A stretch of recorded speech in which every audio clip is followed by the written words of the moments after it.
We've spoken about living abroad before, but Alba wants to know specifically about working abroad and what cultural differences we've experienced here in Spain.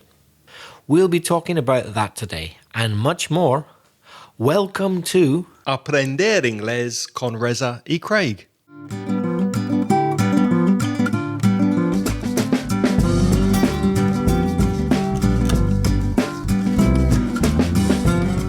Hello, I'm Reza. And my name's Craig. And with nearly 50 years of teaching between us, we're going to help you improve your level of English and take it up to the next level. How are you, Craig? I'm very well. How are you feeling today? I'm feeling tickety-boo. What does that mean? Tickety-boo means everything's fine, great, I'm very happy. Everything's ticking over well. Ticking over like a motor, like an engine. Good to hear it. First this week, we have a wonderful message from Mexico. Some lovely students have done something called the Mexican Challenge. So let's listen to Yulitzi, Barbara, and Bernice, who sent us a message before. We've heard from Bernice. So let's listen to the Mexican Challenge. Hello, my name is Yuritsi and we are recording from Mexico City. One of my students mentioned about your podcast, so here we are in the middle of an English class. To speak with confidence, we're sending you this recording. We want to tell you about a recipe and we want to tell you about places. So please visit and first student will tell us about recipe. Her name is Barbara. Hello guys, my name is Barbara. Nice to meet you. I'm from Venezuela, but I have been living here in Mexico for almost 5 years. I'm in love with the country. You can find delicious food like guacamole. So how can you prepare a delicious guacamole? It's very simple. You only need an avocado. So smash the avocado, add some lime, add some chopped onion, chopped tomato, and if you like adventure, you can also add fresh chopped chili to give it a twist. So, bon appetit! Yep, that's it. Second student, Berenice. Hi guys, it's me again. The thing that I really love about my country is friendly people, and you can find different places to visit, like a museum, or you can spend the time with your family in a park called Chapultepec, which has a lake, and you can row a boat with them. Please visit us. Yep, it was a challenge, but give us feedback. What a wonderful message. Thank you so much. Really good to hear from Berenice again and her classmate and teacher. Thank you very much for sending us the message. Yes, what a brilliant message. And I loved your pronunciation. And what I especially loved was your intonation. The way you went up and down with your voice and also your use of stressing the important words. You really made your message come alive. It was very easy to understand because of your interesting stress and intonation. Well done. And did you notice, Reza, the way that Barbara used correctly the present perfect continuous very nicely? She said, I'm from Venezuela, but I've been living in Mexico for so many years. So many people make a mistake with the present perfect and the present perfect continuous, but Barbara, you used it really, really well. So well done. Did you notice a difference between Barbara's accent and Yulitzi and Berenice's accent? Not really. What did you hear? I noticed a slight difference, perhaps. But I think, I'm not saying that one was better than the other, Barbara and Berenice, but you can tell that Barbara is not Mexican because the Mexican accent is different to the Venezuelan accent. Mm-hmm. And that when you're speaking Spanish, and this happens also when you speak a foreign language. For example, when I hear a guiri or a gringo, as you might say, speaking Spanish, I very often immediately know, oh, he's Scottish. He's American, even though they're speaking Spanish, because the accent comes through in the foreign language as well. Do you notice that? Yeah, that's true. I do notice that. Yeah. There is one thing I noticed about Barbara's pronunciation with words like chopped. She said chopped onion and chopped tomato, but the pronunciation of the CH sounded to me more like an SH. So the verb is to chop, but Barbara's pronunciation made me think it was shop, tienda. So be careful of that difference. The SH sh and the ch is with more air. So you're throwing out more air with the CH sound. And it's very similar to those old trains that used to travel across the Wild West and used to go ch, ch, ch, ch, ch. That's the sound you're looking for with chopped onion and chopped tomato. And ladies, you've really got my interest because you're talking about one of my favorite Mexican dishes, guacamole. Yeah, I love it. I love guacamole too. And it's something that I love making. Instead of chopped onions, sometimes I actually grate the onion. Grate. That's rayar. That's not great, fantastic, Not is great, it? fantastic. Although I'm sure it is. Oh, I bet it's not as good as these guys, but it's okay. So sometimes give it a try and tell me what you think. Grate, Grate, the onion. And sometimes, maybe because I'm lazy, I also grate the tomato. So rayar el tomate. I guess it gives it a different texture. Maybe the original texture should be with chopped onion, so you get like bits to bite into. But if you don't want bits to bite into, you can grate it. And I put in a little bit of chipotle chili flakes, specifically chipotle, to give it that specific Mexican smoky chili flavor. I don't know if I should, but I like it that way. Well, as Barbara said, and she used a lovely expression, it probably gives the guacamole a twist. If you give something a twist, you give it something a little bit special, something a little bit extra, or something unusual. To give it a twist was a very nice expression. And Berenice also used a very nice expression, to row a boat, R-O-W. If you row a boat, in Spanish that will be remar. So it's not a common verb. And well done for using that. You can row a boat. If you would like to speak as well as Yulitze, Barbara, and Berenice, as well as listening, you might like to practice your speaking. But that can be tricky if you don't have somebody to speak to. That's maybe where a teacher can help you out. And if you're looking for a teacher, italki could be the place for you. That's italki, italki. What's italki? Okay, it's an online place where you get in touch with teachers. You might want an American teacher, particularly if you live in Mexico, for example, but you might prefer a British teacher, an Irish teacher.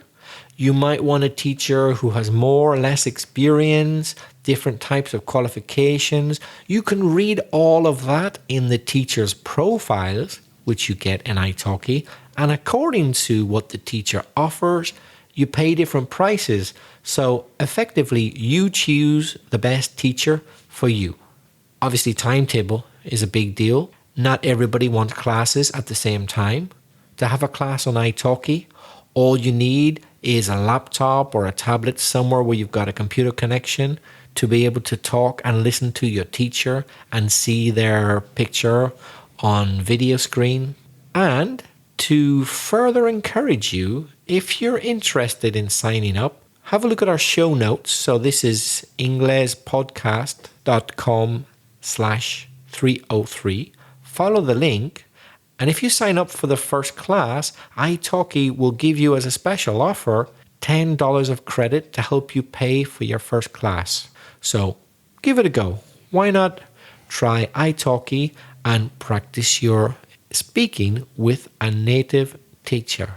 And Reza and I would like to thank italki very much for sponsoring Aprender Inglés con Reza E. Craig. Next, we have an audio message from Alba from Barcelona, who is currently living in Dubai. She's been there for 3 years. So let's listen to Alba's voice message. Hi, Reza and Greg. This is Alba from Barcelona. I would like you to thanks for your amazing podcast. They are really helpful and very interesting also. I've been living in Dubai for 3 years and I discovered your podcast there, and definitely they really helped me to improve my English skills. So thank you guys. And I've been working in a Danish company and I really enjoy to work with them. I really love the way they work and their mentalities. And this is something that I would like you to share with us.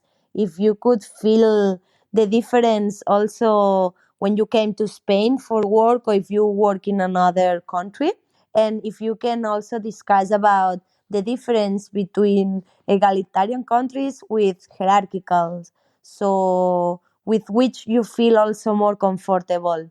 And that's it, guys. I hope you have a very nice day. Thank you. Bye bye. Thank you very much for your message, Alba. It was lovely to hear from you. It was a very clear message. We understood everything. Yes, and we're really happy to know that we've got at least one listener in Dubai, which we weren't expecting. In United Arab Emirates, we've got at least a listener, so that's really good news. I wonder what the cultural differences Alba's experiencing there, because obviously she didn't have much time to talk about them in just 90 seconds of the message, but she's working for a Danish company in Dubai and she's originally from Barcelona. That's a big mix of cultural differences there. Yes, I bet you notice a difference between the Danish mentality of your company and the mentality of some of the people from Dubai outside your company. You talked about an egalitarian structure and a hierarchical structure. I imagine, now I've never worked for a Danish company, but I imagine they have quite an egalitarian structure because Denmark, all the Scandinavian countries are well known to be very egalitarian. They try to treat most people equally as much as possible. They're very concerned about things like equal rights for men and women, etc. And can I say that perhaps in Dubai, they're not so well known for that. It's more of a hierarchical structure. There's the royal family, and then there's a pyramid, if you like, of the king or the head of the royal family at the top, and going down until you get, let's say, less important. Put that in speech marks, into comillas. People, it's quite a hierarchical structure, right? I would guess in companies from there, yes. Although in the Danish company, I'm pretty sure that Alba's not experiencing the typical company pyramid style of the manager on top, the company director, the CEO, and then going down through managerial positions to the workers at the bottom. She's probably working in a more even kind of team where everybody's input and everybody's opinion is hopefully listened to and valued. So let's hope that that's her experience. Your message was very clear, Alba. However, I did pick up on two things. One was a pronunciation aspect, a very typical mispronunciation by Spanish speakers, comfortable. Don't overpronounce that. Yeah, I heard 4 syllables there. Comfortable. Maybe I'm exaggerating. Okay, maybe it wasn't so bad, but imagine like the O and R in the middle aren't there. So comfortable. 3 syllables. Don't bother about pronouncing the O and R. Comfortable. Also, a question of vocabulary. We would be very happy to discuss this subject. Not discuss about. No, about. We'll talk about it, or we'll discuss it. No preposition with discuss. So there are obviously differences when you arrive in a country for the first time. And I can remember back in 1997, when I first arrived in Spain, I went to a job interview at a language school. And I was very surprised at the end of the interview to be offered a very low fixed salary, official salary. And I was also offered some money under the table, which means black money, which means money that's not declared to the tax man. So I was offered a job. Some of the salary would be legal and some of the salary would be cash, and no mention of that to the tax people. That really, really surprised me at a formal job interview coming from the UK and the typical formal work employment system in the UK. That's one example of a culture clash from coming just from the UK to Spain. Do you have any similar experiences? Well, before I go on, can I just add to Craig's story, in case any Spanish tax inspectors are listening, allegedly. That story is all allegedly. Well, no, because I didn't accept the job. Okay, then we don't need to say allegedly. This was not in Valencia. So this was in a different area of Spain. I don't want to say where, but I came to Valencia and then got the job with the British Council. So I did not accept that job. And one reason I didn't accept the job was because I thought, well, if they want to pay me illegally, what does that tell me about the company? What does that say to me about the company? But in those days, this is before the euro, this was in the days of pesetas, it was fairly normal. It was quite acceptable. But I didn't understand that because I just newly arrived in the country. So it was a big shock coming from the UK. A similar thing has happened to me, and I didn't accept the job. In Spain? Yep. I also didn't accept the job, allegedly, either. So there are some problems integrating into different cultures. And we have spoken about this before. I don't know if you remember Luigi, who is working in the UK in an office. He was there for a year and a half, and he was having some problems integrating culturally into the working life in Britain. If you want to listen to that, that's back in episode 263. So go to inglespodcast.com/263, in which we speak about Luigi's problems integrating into British culture. Craig, what about some advantages of working abroad? What are some of the good things about it? Oh, there are many. For example, if you are a native Spanish speaker and you're working for a British or a Danish company, or a company where English is the common language, you're going to improve your English. You're going to have to function and work using English as your primary language. So, of course, that's a huge advantage to anyone who wants to become really fluent in a working environment using your English on a daily basis. So that's definitely an advantage. Although my Spanish didn't really improve when I came to Spain in the beginning because I was teaching English. So my colleagues and speaking English in the workplace wasn't really effective for me in improving my Spanish. But for people wanting to practice English, it's a wonderful advantage. Another useful thing is that you get knowledge of other local customs, new knowledge about their work habits and also ways of doing things, because in different countries they do things in different ways. For example, I've heard that in certain Eastern European countries, perhaps Poland, perhaps Russia, places like that, it is still fairly common to seal a deal, that means to finalize a contract, over a bottle of vodka. Yeah. So if you don't drink that vodka, you can look rude.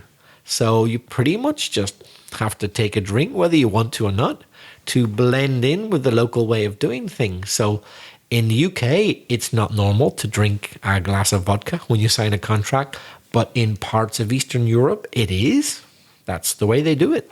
Also, when you're going to a meeting is being held or run. You can use both of those verbs to collocate. So when companies are holding meetings or running meetings, the cultural differences can really be very drastic and very different. For example, some cultures begin the meeting pretty much immediately. As soon as you enter the room, there's a strict agenda.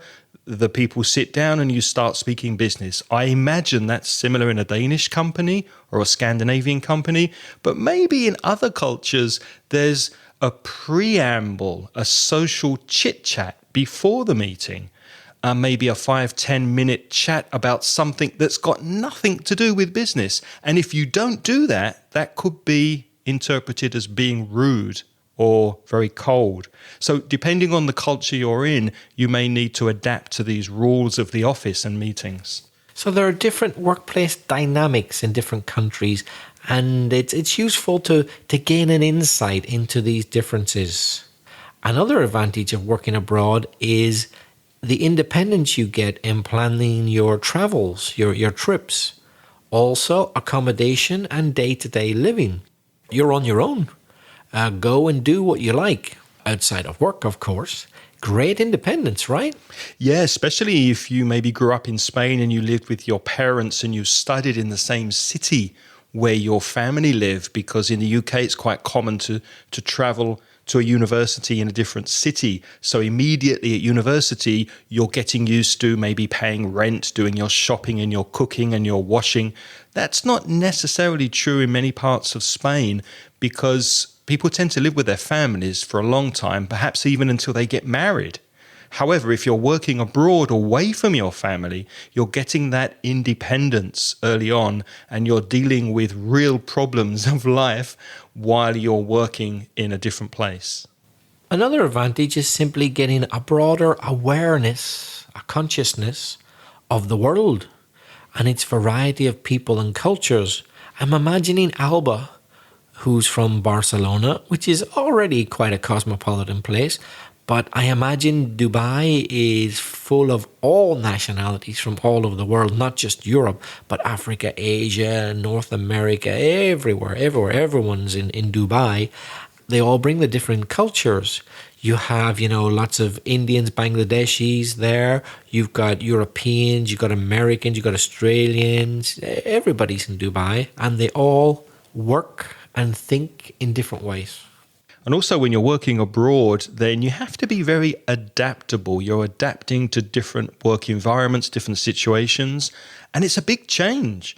And although sometimes it's difficult to adapt and embrace change, to accept change, generally speaking, when we do accept change, we grow as people. So obviously this experience and this challenge of working for a different company is really important in personal growth and professional growth as well. But there are some drawbacks, Rezo. It's not all roses and wine, is it? There are some negative aspects to it. Yes, I imagine, Alma, that you miss friends and family there in Dubai, and possibly food as well. Un poco de pa català, pa amtamaka might be nice. And other things like calçots. Very soon it's the time for the calçots, the calçotada. There's nothing like, calçots? Like yes. Catalan onion. Oh, I love that. With the sauce, with the lovely romesco sauce. Oh, that's very nice. You're not going to get that in Dubai, let's be honest. It's hard to get it even in Madrid. So I bet you miss food, friends, family. What about you, Craig? Do you miss friends who you've left back in the UK? I do, although it's not that far. And I don't know if you find this, but living in Spain, we tend to get visited by friends and family quite a lot. People tend to come here looking for the weather and the beach and the sun, rather than us going back to the UK. But it's also one thing that Angelica and Lena said about missing their family and friends. When we asked them that same question coming from Colombia, they said they really missed most of all their family and friends back home. So that can be quite difficult when you're working abroad. Yeah, of course, it's not so easy to get a flight over to Colombia. A lot more expensive, a lot more time, more difficult. We're lucky. For us, it's a couple of hours and we're over there, or our relatives are over here. We mentioned about the great learning experience of finding out about new cultures, but it doesn't always work out that way. Sometimes people suffer from culture shock. So adapting to new cultures and customs can be difficult. It can even be a bit depressing at the beginning because it's all new to you. You're not used to it. Why on earth do people in your new host country do things the opposite way to what you've learned before? Well, I'm sure they have their logical explanation, but it can be very difficult at the beginning to accept that. Yeah, especially in countries like the UAE, where you can't easily access alcohol, for example. I mean, it's quite common for us to go out and have a beer with lunch, for example, but obviously that's difficult to do if you're living in a Muslim country. So small things like that could be very hard to adapt to, and they can be a shock to the system. So you need to keep an open mind. I know when I first came here, for example, the siesta really threw me. That expression, to throw you, means it kind of shocks your system a little bit. You're not sure what's happening, because it was strange to me that the shops were closed in the middle of the day and then open again at 4:30 or 5 in the afternoon until maybe 8:30. In the UK, the working hours are more 9 to 5 with a very short lunch break of maybe an hour or even half an hour where you have a sandwich. That's not the same in Spain. Spanish people tend to have longer, bigger lunch breaks and more food at lunchtime. So those small changes of meal times and the way you're living and your body clock needs to change, that could be quite a shock to the system. Did you experience any of that when you first came here? I did, but I enjoyed it because my very first year in Spain was in Cáceres, in Extremadura. And there, we're talking about the mid-1990s, still every shop closed at lunchtime. There was one small supermarket that stayed open, but it was suddenly like a ghost town in the middle of the day. It shocked me, but in a nice way. I thought, oh, this is lovely. Everybody has a sleep. Well, everybody who wants to. They have a little siesta. They have a siesta. It's nice and quiet. There aren't many cars in the streets. So it shocked me in a very positive way. I really enjoyed it. And I started doing the siesta myself, actually. And do you still enjoy a good siesta these days? Not so much. Now I've got more responsibilities in my life. I'm a bit older. I have to keep making these free podcasts for all these listeners who are very demanding. Oh, you poor man. You poor man.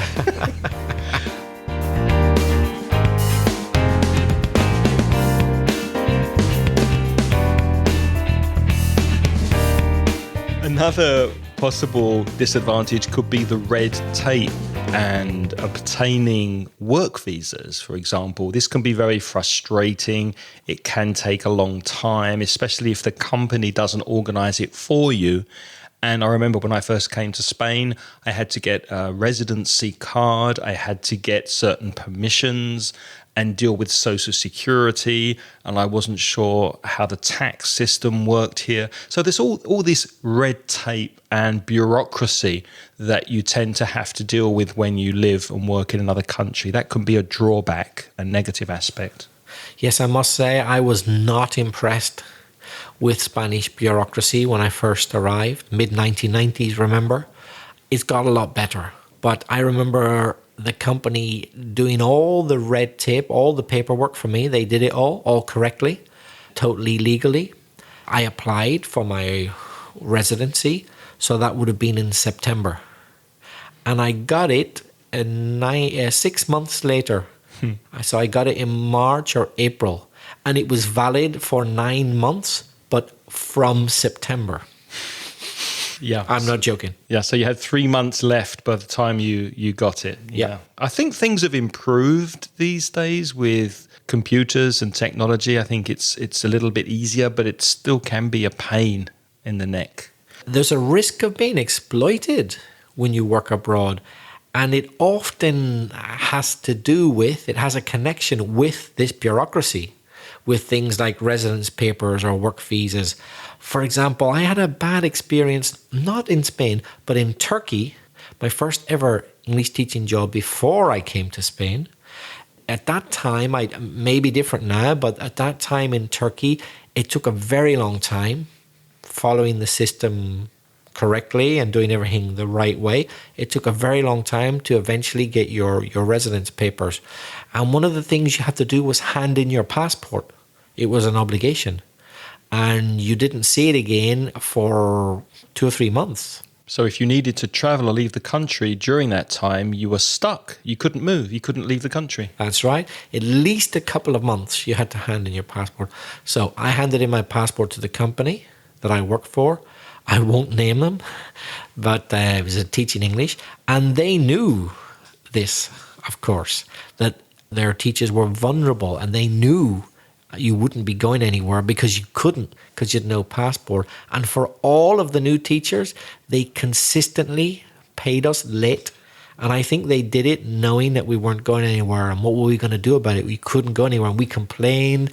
We said, you were going to pay us on the 30th of the month. It's now like the 14th of the next month. They're like, yeah, the money's coming. What were you going to do? Complain and leave? No, they had your passport. So they had you by the balls, you could Exactly. say. They had you by the balls. And I'm sure they did it on purpose. I'm sure they did. All of us talked about that, and we all came to the same conclusions. Like, we can't do anything about it because we can't leave the country. So the bureaucracy was used, I think, to exploit us a little bit. Well, we spoke to Nick and Amelia back in episode 291, speaking about the challenges of living abroad. And they mentioned something very similar, that they found problems with the way people are contracted in Spain. and the contracts, the work contracts that some people have to deal with, working extra hours without getting paid for it, and other restrictions in the contract. So you have to watch out for these things and be careful when you're dealing with bureaucracy abroad. And you got to be patient. It takes longer to get used to things. The way things are done in another country might be slower than yours or just different. So it takes longer to get used to things. You've just got to imagine that you're a child in a way, learning again the new way, and just suck it up. Suck it up means although you don't like it, accept it. That's the way it is. So there are pros and cons, advantages and disadvantages, although it sounds that Alba's very happy with her Danish company in Dubai. So it's nice to hear that things are going well for you, Alba. If you could work in another country, Reza, would you move? Is there a country that you fancy working in? I'm very happy in Spain. There are many advantages to living in Spain. But I would consider working in certain other countries. In fact, maybe I'm jumping the gun. To jump the gun here is to do something a little bit before you're supposed to do it. Prematurely. A country that has tempted me very much is Costa Rica. Really? Which is what we're talking about in our next episode. I've been tempted to go to Costa Rica. Because of the pineapples? The pineapples and the sloths, as well as the lovely people. That's not connected to the work ethic, though, the sloth. No. More a lifestyle, more a statement. Okay. And pineapples. Oh, Costa Rican pineapples. Wow. Now, Craig, I don't want to create controversy, but we've got to talk about it. Let's not ignore the elephant in the room. The elephant in the room is the very, very obvious thing, which is so obvious and perhaps embarrassing, like a big elephant that nobody wants to talk about it. The UK... I'm trying to lose weight. No, Craig does not look like an elephant at all, no. That is not what I meant. I meant in a metaphorical sense, not physically big. So the elephant in the room. Working abroad, great. Yeah, fantastic. Lots of advantages. You might be thinking then, yeah, what about Brexit then? Yeah, fair point. As you all know, the UK narrowly voted to leave the European Union. And it was largely based on some people's perception that too much migration of EU workers is a bad thing. Let's be honest. I don't think that myself. But clearly some British people believe that. Not all of us, but a very, very, very slight, very slight majority of the people who voted in that referendum, like it was almost 50-50, but just a little, like 51% or something of the voters decided they wanted Brexit. And it was partly to have less migration of workers from the EU. What on earth do you think about that, Craig? Well, I agree with you. I think they didn't really think it through. They didn't think about it deeply enough, because there are lots of EU workers working in the UK in essential services. There's lots of doctors and nurses and auxiliary nurses, for example, in the health system from other countries. And if their visas are revoked, if you revoke something, you take it back. If they take back their visas and they have to leave the country, where are these people going to come from to fill their positions? In a similar way, in some areas of Spain, there are workers working from other countries doing very basic agricultural jobs, for example. Well, if they have to go back to their countries, who's going to pick the fruit and do the jobs that they do? So you really have to think about the workforce and how useful it is for the economy, because some parts of the economy may collapse if people are sent back to their countries. So I don't agree that it's a good thing. But by the time you're listening to this, Brexit may have gone through and we may be wrong, and the UK economy may be growing incredibly well. I doubt it, but it's possible. We'll have to wait and see. So you can't think of any benefits to there being less freedom of movement for workers, either for the UK or the EU? Well, I think it's an economic question, not really a social question. I think if there are too many immigrants in a country and the services are not able to house them and give them medical services and feed them, then obviously the economic balance of the country is not correct. So there has to be a balance. There has to be a balance. You can't completely open the gates and let everybody go in, because some countries will just collapse. Their infrastructure cannot support it. I don't know. We'll have to wait and see what happens with the UK. Yeah, it's kind of ironic that here we are sitting in Valencia talking about this. Spain is, in fact, the only country in the European Union where there are more British people resident, like Craig and I here in Spain, than people of that country in Britain. In other words, there are more British people resident in Spain than Spanish people resident in the UK. Mm-hmm. And it's the only country in the whole of the EU. So believe it or not, there are more Germans in the UK than British people in Germany. There are more French, there are more Italian, there are more Bulgarian, there are more Romanian, everything you can think of, Irish. Spain is the only exception where there are more of us British people here than Spaniards there. So it's a very, very, very, very important situation for the British government to see what happens in Spain and British residents here. Let's see what's going to happen to us. It will be interesting to wait and see. But the good news is that wherever Reza and I end up eventually, wherever we're living, we'll always be podcasting. So we'll still be getting these podcasts to you, hopefully on a weekly basis, even if we're living in Australia, let's say, with Alberto. I might just get out that brochure about Costa Rica. Yeah, we could move to Costa Rica. Let's go live there. Now it's your turn to practice your English. Are you working abroad? We would love to hear from you if you have any comments on this episode. What do you think? Is it easy where you are, assimilating into your work culture? Please let us know. We'd love to hear from you. You can send us your voice messages via speakpipe.com. That's speakpipe.com/Ingles podcast. Remember, you only have 90 seconds to record your message. Reza, what about emails? You could email Craig. He's at craig@inglespodcast.com, or me. I'm at belfastreza@gmail.com.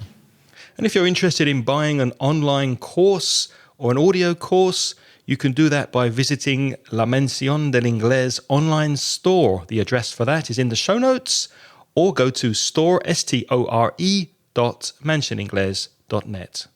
We'd love to thank all of our lovely Patreon sponsors.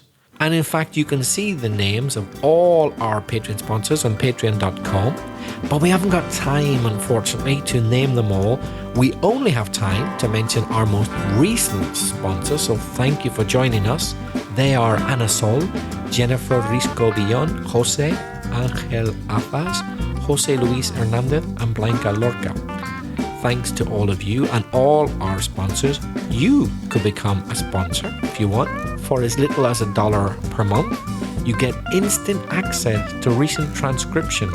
If you're interested, go to patreon.com/Ingles podcast. And thank you to all of our Patreon supporters. On next week's episode, we'll be speaking about Costa Rica. So please join us then. Until next time, thanks for being with us. This episode, it's goodbye from me. And it's goodbye from me. The music in this podcast is by Pitts. The track is called See You Later. Yeah, especially in countries, for example, the United Arab